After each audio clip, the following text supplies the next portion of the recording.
മാല മോഷ്ടിച്ചു എന്ന് പറഞ്ഞ് ഒരു ലളിതശ്രീയെ മാനസികമായി പേറുക്കട പോലീസ് പീഡിപ്പിച്ചുവെന്നും അവരെ അവഹേളിച്ചുവെന്നും വാർത്ത വരുന്നു. കഴിഞ്ഞ മാസം 23-നാണ് ഈ സംഭവം ഉണ്ടായത്. അവരിപ്പോൾ ഇന്ന് മുഖ്യമന്ത്രിയുടെ ഓഫീസിൽ പോയി അവർക്കെതിരായി പ്രവർത്തിച്ച പോലീസ് ഉദ്യോഗസ്ഥരെ പറ്റി പരാതി പറഞ്ഞിരിക്കുന്നു. അവരുടെ പരാതി മുഖ്യമന്ത്രി സ്വീകരിച്ചു, കമ്മീഷണർക്ക് കൊടുത്തു. കമ്മീഷണർ അത് അസിസ്റ്റൻറ്റ് കമ്മീഷണർ എടുത്ത് അതേപ്പറ്റി അന്വേഷിക്കാനായിട്ട് ഡയറക്ഷനും കൊടുത്തു. പേരുക്കട പോലീസ് സ്റ്റേഷൻ അതിർത്തിയിലെ ഒരു വീട്ടിലെ ജോലിക്ക് നിൽക്കുകയായിരുന്നു ബിന്ദു എന്ന ലളിതശ്രീ. അവർക്ക് 39 വയസ്സ് പ്രായമുണ്ട്. പനവൂര് പനയമുട്ടം പാമ്പാടി തോട്ടരികത്ത് വീട്ടിൽ താമസിക്കുകയാണ് ബിന്ദു. മൂത്ത കൊച്ചു കോളേജിലെത്തി, ഇളയ കുട്ടി ഇപ്പം 10ാം ക്ലാസ്സിലെത്തി. കൂലിപ്പണി ചെയ്താണ് കുട്ടികളെ വളർത്തുന്നത്. അവർ തിരുവനന്തപുരം നഗരത്തിലെ പല വീടുകളിലും മാറി മാറി അവർ ജോലിക്ക് പോകും. 10,000-15,000 20,000 രൂപ ചിലപ്പം അവർക്ക് മാസ വരുമാനം ഉണ്ടാവും. അതുകൊണ്ടാണ് കുട്ടികൾക്ക് ഫീസ് കൊടുക്കുന്നത്, അവരുടെ വീട്ടു ചെലവ് നടത്തുന്നത്. വളരെ കഷ്ടപ്പെട്ട് ജീവിക്കുന്ന ഒരു ലളിത സ്ത്രീയാണ്. ആ സ്ത്രീ നിന്ന വീട്ടിൽ നിന്ന് ഒരു മാല കാണാതെ പോയി.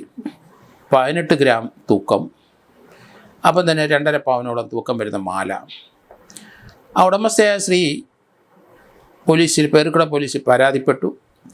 അത് കേസെടുത്തു. 2.5 പവൻ്റെ മാലയാണ്, ഈ സ്ത്രീയെ സംശയമുണ്ടെന്ന് പറഞ്ഞു പോലീസ് ഇവരെ വിളിപ്പിച്ചു. ഇവർ ജോലി കഴിഞ്ഞ് 4 മണിക്ക് പേരുക്കട ബസ് സ്റ്റാൻഡിലെ പനയമുട്ടത്തേക്ക് പോകാൻ നിൽക്കുമ്പോൾ അവരുടെ മൊബൈലിൽ പേരുക്കട പോലീസ് സ്റ്റേഷനിൽ നിന്ന് വിളിച്ചു. പോലീസ് സ്റ്റേഷനിൽ വരാൻ പറഞ്ഞു. അവർ വന്നു, കാര്യം പറഞ്ഞു.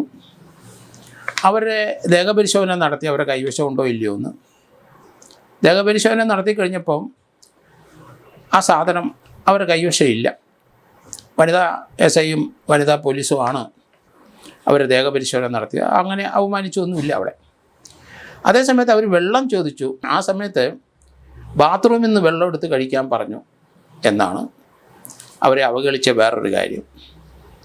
അപ്പോൾ അവരോട് മോശമായി പെരുമാറി. അവർക്ക് ഇനിയിപ്പം ജോലിക്ക് പോകാൻ തന്നെ കഴിയുന്നില്ല. അവരെ അത് 4 മണിക്ക് പോലീസ് സ്റ്റേഷനിൽ കൊണ്ടുവന്നിട്ട് രാത്രി 3:30 വരെ അവർ പോലീസ് സ്റ്റേഷനിൽ നിർത്തിയിരുന്നു എന്നാണ് പറയുന്നത്. ആ സമയത്ത് ഇവർ മാനസികമായിട്ട് അവരെ പീഡിപ്പിച്ചു, ചോദ്യം ചെയ്തു, ദേഹപരിശോധന നടത്തി. സ്വർണ്ണമാല ലഭിച്ചില്ല. പിന്നീട് ആ വീട്ടിലെ ഉടമസ്ഥ തന്നെ പോലീസ് സ്റ്റേഷനിൽ വന്നു പറഞ്ഞു മാല കിട്ടി വീട്ടിനകത്തുനിന്ന്. ആ ഇരുന്ന സ്ഥലത്തു നിന്ന് മാറിയിരിക്കുന്നു മാല എന്നാണ് ഇപ്പം മനസ്സിലാകുന്നത്. അപ്പോൾ അത് ആരോ കൈകാര്യം ചെയ്തിരിക്കുന്നത് മാറ്റി വെച്ചു. അപ്പോൾ അതിൻ്റെ അടിസ്ഥാനത്തിൽ അതാരാണ്, ആ വീട്ടിൽ എത്ര പേരുണ്ടെന്ന് നമുക്കറിയത്തില്ല. ഇവരല്ലാതെ മറ്റാരും ഉണ്ടാകാനുള്ള സാധ്യത ഇല്ലെന്നാണ് മനസ്സിലാക്കുന്നത്. അപ്പോൾ ആ ഇരുന്ന സ്ഥലത്തു നിന്ന് എടുത്ത് മാറ്റി വെച്ചു. അത് കഴിഞ്ഞ് അന്വേഷിച്ച് ലഭിച്ചില്ലെങ്കിൽ എടുത്തുകൊണ്ട് പോകാം. അങ്ങനെ ധാരാളം കേസുകൾ റിപ്പോർട്ട് ചെയ്തിട്ടുണ്ട്. നമ്മൾ ഈ അടുത്ത ദിവസം നമ്മൾ കണ്ടല്ലോ, പത്മനാഭസ്വാമി ക്ഷേത്രത്തിലെ അവിടുത്തെ ശ്രീകോവിലിൻ്റെ വാതിൽ പൂശാനുള്ള സ്വർണം അത് നൂൽക്കമ്പിയായിട്ട് സൂക്ഷിച്ചിരുന്നത്. ആ ഒരു ദിവസത്തെ പണി കഴിഞ്ഞപ്പം നൂൽക്കമ്പി കാണാനില്ല. ആ സാധനം കൊണ്ടുപോയി സ്റ്റോർ റൂമിൽ കൊണ്ട് വെച്ച സമയത്ത് ഇതവിടെ ഉണ്ടാവുമെന്നാണ് കരുതിയത്. രാവിലെ അത് തുറന്നു നോക്കി നൂൽക്കമ്പി വീണ്ടും സ്വർണം പൂശാൻ എടുക്കാൻ ശ്രമിച്ചപ്പോൾ ആ സാധനം അവിടെ ചെന്നിട്ടില്ല. അതേപ്പറ്റി കുറേ അധികം 3-4 ദിവസമായിട്ട് അന്വേഷണം നടന്ന് നമുക്കറിയാം. പക്ഷേ ആരും കൊണ്ടുപോയില്ല. ആ ശ്രീകോവിലിനടുത്ത് തന്നെ അവിടെ മണ്ണിൽ കുഴിച്ചിട്ടിരുന്നത് മെറ്റൽ ഡിറ്റക്ടറൊക്കെ കൊണ്ടുവന്നതൊക്കെ അവിടെയൊക്കെ നന്നായിട്ട് പരിശോധിച്ചാണ്. അന്നേരമൊന്നും അട്രാക്റ്റ് ചെയ്തില്ല. 4-5 ദിവസം കഴിഞ്ഞപ്പോൾ ഇത് കടുക്കും എന്ന് തോന്നിയപ്പോൾ ആയിരിക്കണം അവിടെ ആ ഒരടി താഴ്ച മണ്ണിൽ കുഴിച്ചിട്ടിരിക്കുന്നു. ആ മണ്ണ് കൈകൊണ്ടോ കാലുകൊണ്ടോ പോലീസ് നീക്കി കഴിഞ്ഞപ്പോൾ സാധനം കിട്ടി. അതേ സ്ഥലത്ത് മെറ്റൽ ഡിറ്റക്ടർ വെച്ച് പരിശോധിച്ചാണോ അന്ന് ഈ സാധനം അവിടെ ഇല്ല. പിടി വീഴുമെന്ന് തോന്നിയപ്പം അത് തിരിച്ച് മണ്ണിൽ കുഴിച്ചിട്ടു, അതിനടുത്ത് തന്നെ വെച്ചു എന്നുള്ളതാണ്. ഇവിടെ അതേ രീതിയിലുള്ള സംഭവമാണോ നടന്നത് നമുക്ക് സംശയമുണ്ട്.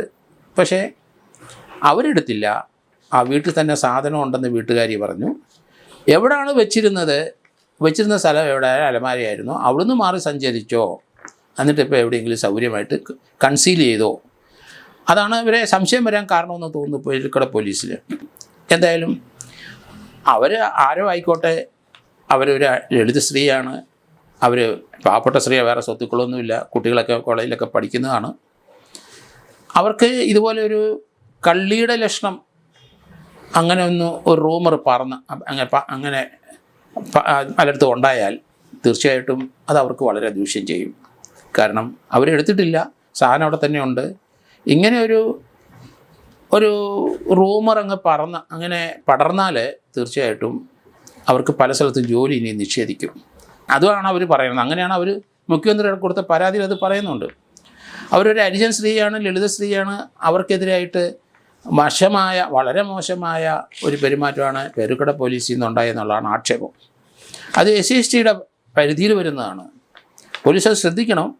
കാരണം അവർക്കൊരു പരാതി ഉണ്ടെങ്കിൽ തീർച്ചയായിട്ടും കേസെടുക്കേണ്ടി വരും. SC/ST സ്ത്രീയാണ് അവരുടെ കയ്യിൽ നിന്ന് മോഷണ സാധനമൊന്നും കൈവശപ്പെടുത്തിയിട്ടില്ല. അവർ കുറ്റം സമ്മതിച്ചു എന്നാണ് പോലീസ് പറയുന്നത്. കാരണം കുറ്റം സമ്മതിച്ച് എടുത്തുകൊണ്ട് പോയെന്നായിരിക്കത്തില്ല, അവിടുന്ന് മാറ്റി വെച്ചിട്ടുണ്ടോ കുറ്റം സമ്മതിച്ചോ നമുക്കറിയത്തില്ല. അത് പോലീസിന് മാത്രമേ അറിയുള്ളൂ. എങ്കിലും അതൊരു പാവപ്പെട്ട സ്ത്രീയാണ്, ലളിത സ്ത്രീയാണ്. അവർ വെള്ളം ചോദിച്ചാൽ നല്ല ശുദ്ധജലം കൊടുക്കണ്ടേ? അവരുടെ മോശമായി പ്രതിസ്ഥാനത്താണ് അത് കണക്കാക്കിയായിരിക്കും പോലീസ് ആ രീതി കൈകാര്യം ചെയ്തത്. അവരുടെ പനയമുട്ടത്തെ വീട് പോയി പരിശോധിച്ചു, അവിടെ നിന്നും ലഭിച്ചില്ല. തൊണ്ടി സാധനം കൃത്യമായി ഉടമസ്ഥയുടെ വീടിനകത്ത് ആ ഒറിജിനൽ സ്ഥലത്തല്ല, മാറി കൺസീൽ ചെയ്തു, അല്ലെ മാറി ഒളിച്ചു വെച്ചു എന്നുള്ളൊരു ആക്ഷേപം കൊണ്ടാണ് പോലീസ് അത് റെഫർ ചെയ്യാതെ കളയുന്നത്. ഒരു സ്ഥലത്തുനിന്ന് ഒരു മോഷണ സാധനം ഞാൻ വെച്ച സ്ഥലത്തുനിന്ന് മാറി സഞ്ചരിച്ചിട്ടുണ്ടെങ്കിൽ അത് മോഷണത്തിൻ്റെ പരിധിയിൽ തന്നെ വരും. കാരണം അവിടുന്ന് മാറ്റി വെച്ചോ, ഒരു ഡിസോണസ്റ്റ് ഇൻറ്റൻഷനോടുകൂടി, മോശ വിചാരത്തോടു കൂടി ആരോ ആ ഇരുന്ന സ്ഥലത്തുനിന്ന് ആ മുതൽ വേറൊരു സ്ഥലത്തേക്ക് മാറ്റി വെച്ചതാണ്. അങ്ങനെയെങ്കിൽ തീർച്ചയായിട്ടും അവരുടെ പേര് നടപടി മുന്നോട്ട് പോകും എന്നാണ് ഞാൻ കരുതുന്നത്. പക്ഷേ ആ വീട്ടിൽ ആരൊക്കെയുണ്ട്, വേറെ ആർക്കെങ്കിലും ഇത് മാറ്റി വെക്കാനായിട്ട് സാധ്യതയുണ്ടോ ആ വീട്ടിൽ എന്നുള്ള കാര്യമൊക്കെ പോലീസ് അന്വേഷിക്കേണ്ടിയിരിക്കുന്നു. എന്തായാലും ഈ ഒരു സംഭവം തൊണ്ടി മുതൽ അവരിൽ നിന്ന് എടുത്തിട്ടില്ല. അവരോട് മോശമായി പോലീസ് സ്റ്റേഷനിൽ പെരുമാറി എന്നാണ് പറയുന്നത്. ഒരു പ്രതിസ്ഥാനത്ത് കണ്ട് പോലീസ് സംസാരിച്ചിട്ടുണ്ടാവണം, അത് സാധനം തിരിച്ചു തരണമെന്ന് പറഞ്ഞ് അവരെ ഭീഷണിപ്പെടുത്തിയിട്ടുണ്ടാവണം, ഇല്ലെങ്കിൽ കേസ് ചാർജ് ചെയ്യും. എന്തായാലും അവർ കുറ്റസമ്മത മൊഴി കൊടുത്തിട്ടുണ്ട് എന്നാണ് പോലീസ് പറയുന്നത്. അതിൻ്റെ അടിസ്ഥാനത്തിലാണോ ആ സാധനം വീടിനകത്ത് നിന്ന് തന്നെ പോലീസ് കണ്ടെടുത്തതെന്ന് നമുക്കറിയത്തില്ല.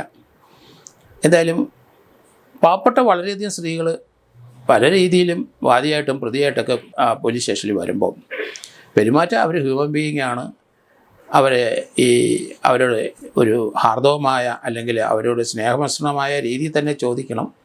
തൊണ്ടി സാധനം കിട്ടിക്കഴിഞ്ഞാൽ അവർ മനുഷ്യരാണ്, അതുവരെ അവർ പ്രതിസ്ഥാനത്തുള്ളൂ എന്ന് വിചാരിച്ചോണം. ഏതായാലും കുറച്ചുകൂടെ നല്ല രീതിയിൽ ഇവരോട് പെരുമാറണം എന്നാണ് ഞാൻ പറയുന്നത്. ധാരാളം ആൾക്കാർ ഇതുപോലുള്ളവർ വരും. തീർച്ചയായിട്ടും അവരൊരു മനുഷ്യത്വപരമായി പോലീസ് പെരുമാറണം. പേരുക്കട പോലീസ് അങ്ങനെ പെരുമാറി ഇല്ല എന്നാണ് ഇപ്പം വരുന്ന ആക്ഷേപം.